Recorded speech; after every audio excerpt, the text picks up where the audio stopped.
Hello, Delaware. This is Coach Woodley from Grandview, and today I'm going to be reading Chapter 4 in The World According to Humphrey. Chapter is The Most Important Man in the World.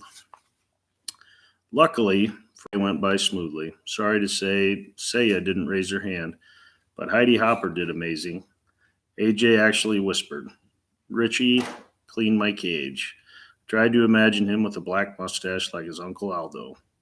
Later, when Mrs. Brisbane asked him to name the capital of Kentucky, Richie said, "Hot dog." Everyone giggled, of course, especially Stop Giggling Gail, otherwise known as Gail Morgenstern. "Repeat that, please, Richie," said the teacher.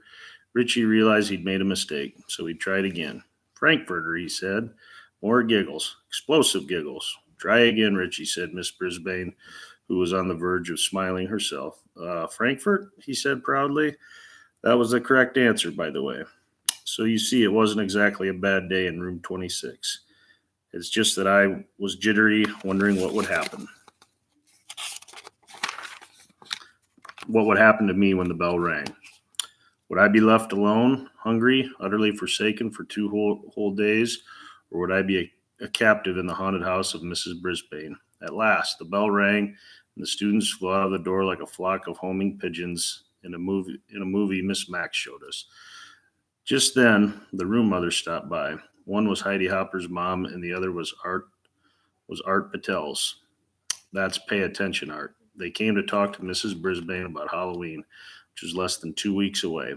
I didn't know what Halloween was, but it sure sounded scary, especially when they talked about bringing bats and witches and even worse, cats, right into the classroom. Shiver, quake, shiver, quiver, shake. What could they be thinking? I was about ready to fling open the door of my cage and escape when the door opened and in walked the principal, Mr. Morales. Mr. Morales is the most important person at Longfellow School. He runs the place and everyone respects him, you can tell. For one thing, Mr. Morales always wears a tie.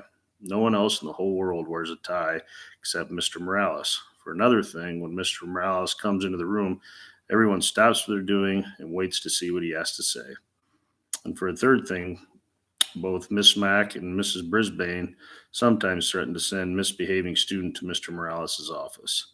As soon as the teacher mentioned the principal's name, the student would start acting very, very nice. "Good afternoon, ladies," said Mr. Morales. He was wearing a light blue shirt and a tie that had tiny books all over it. Everyone said hello. "Well, how's your first week back, Sue?" he asked. Sue was apparently Mrs. Brisbane, although I'd never actually thought of her having a first name before. She said it was great to be back and what a wonderful class it was, which obviously pleased the room mothers. Then Mr. Morales leaned over my cage and smiled. His tie dangled right over my head. "I'll bet you're enjoying this furry little pupil," he said with a grin. I expected Mrs. Brisbane to tell him what a trouble-making rodent I was, but instead she forced a smile and said, "Well, yes, but he's quite a bit of extra work." Mr. Morales waved a finger at me. He didn't seem to hear what Mrs. Brisbane said. "I always wanted one of these fellows," he said, "but my papa wouldn't let me have one. Sure is cute." Mrs. Brisbane cleared her throat. "Yes, but I'm afraid he's a little distracting. I was going to see if Mr. Kim in room 12 wants him." I was shocked. Luckily, so were the room mothers. "Oh no, the children just love Humphrey," said Mrs. Patel. "Heidi talks about him all the time. And it's a wonderful way to teach the kids responsibility," Mrs. Hopper said. "Yes, but it's a little too much responsibility for me," Mrs. Brisbane sighed. "At least I have a couple days away from him this weekend." "You're not taking him home with you?" asked Mrs. Patel. Mrs. Brisbane backed away from the cage. "Oh no, it's out of the question. But Miss Mack always took him home," said Mrs. Hopper. "He'll be fine. He has plenty of food," Mrs. Brisbane answered very, very firmly. The room mothers were silent a second. Mr. Morales was still wiggling his finger at me. Then Mrs. Hopper spoke up. "Why don't the kids take turns bringing Humphrey home for the weekend? They can sign up. We'll talk fine," said Mrs. Hopper. "There'll be plenty of who will." "I think it's great," Mrs. Patel agreed. "I'd take him today, but we're going up to the lake for the weekend." "Oh, I'd take him too," said Mrs. Hopper. "But we're painting the house and the place is a mess. Next week for sure." "Yes, I could do it next week," Mrs. Patel agreed. agreed. Mrs. Brisbane smiled a fake smile. So who's going to take him this weekend?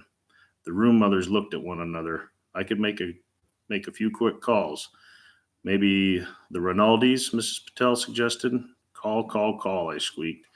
Suddenly, Mr. Morales stood up straight. I have a better idea, he announced. I'll take Humphrey home for the weekend. My kids will love him. Then, starting next week, you can have the students take turns. The three women were almost as surprised as I was. Don't worry, he'll be in good hands, Mr. Morales assured them. Well, I guess I would be fine. After all, I was going with the most important person at Longfellow School. As he drove me to his house, Mr. Morales told me how he'd always wanted a hamster when he was a kid. But his dad always said they didn't need another mouth to feed. I argued with him, Humphrey. I said, Papa, I will feed him off my own plate. And then Papa said we'd have to buy a cage and stuff to put it in. I guess he was right, Humphrey. We couldn't afford it. He smiled his big smile. But not anymore. Now I'm the principal of my own school. I told you he was important. His house was nice, but I didn't get to see much of it because as soon as we came in the door, two little whirlwinds tumbled into the room, shrieking and squealing. Quiet down now, you'll frighten the little fellow, Mr. Morales told them. He got that right. He introduced us. The little boy who was about 5 was named Willie. He kept poking his fingers through the wires of the cage. I was about to bite him, pure instinct. But then I remembered this is the son of the most important person at Longfellow School. So I didn't. The little girl who was about 7 was named Brenda. She kept sticking her face up against the cage and squealing. I tried squeaking back at her, but I don't think she could hear me. Mr. Morales tried to quiet them down. He explained that I was a guest for the weekend and they had to treat me with respect. They didn't listen. Pretty lady rushed through the room, jingling her car keys. I'm late. I have a house to show. She glanced in my directions. We'll talk about that later. Adios. Mr. Morales wished her luck, and she was gone. Then he carried me into the den with Willie and Brenda, clinging to his legs and yelping. My cage was swinging back and forth so much I was getting air sick, or cage sick. Mr. Morales set my cage on a table in their family room. Now get back and listen to me, he told his children. I'll tell you all about him. Can we take him out? Screamed Willie. Can we put him in my room? Shouted Brenda. Can he sleep with me tonight? We can't do anything until you settle down, Mr. Morales. Bravo, Mr. Morales, I thought. But still, the children didn't listen. The most important person at Longfellow School was not treated with respect in his own house. Willie lurched forward and swung open the cage door. Ooh, there's poo in there, he screamed. Where at? Shrieked Brenda. Willie pointed to my potty corner, which I thought was unsqueakably rude of him.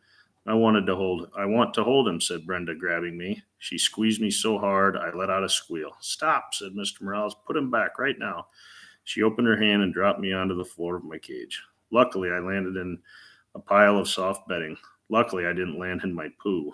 I was a little dizzy, but I heard Mr. Morales send Willie and Brenda to their rooms. I will not allow you to mistreat an animal. Upstairs. Doors shut, no playing until I say you can, he said. Suddenly, Mr. Morales didn't look so important. He slumped down in his chair next to my cage and loosened his tie. Now you know my secret, Humphrey. At school, everybody listens to me. At home, nobody listens to me, he said. Mr. Morales looked tired. Above our heads came the sounds of thumping and bumping. It sounded as if the ceiling was about to fall in. They're bouncing on their beds. Not supposed to do that either, he said. He slowly rose and went to the stairway in the hall. Willie, Brenda, stop that now, he yelled. Surprisingly, the thumping and bumping stopped. They listened. I squeaked when the principal sat down again, but the thumping and bumping began again in a minute. I wish I knew what to do, he said. Some way to teach them a lesson. I nodded. A lesson is just what those children needed, and I was just the hamster to teach them. Tip 4. Never, ever squeeze, pinch, or crush a hamster. If it runs away, squeals, or mutters, leave the hamster alone.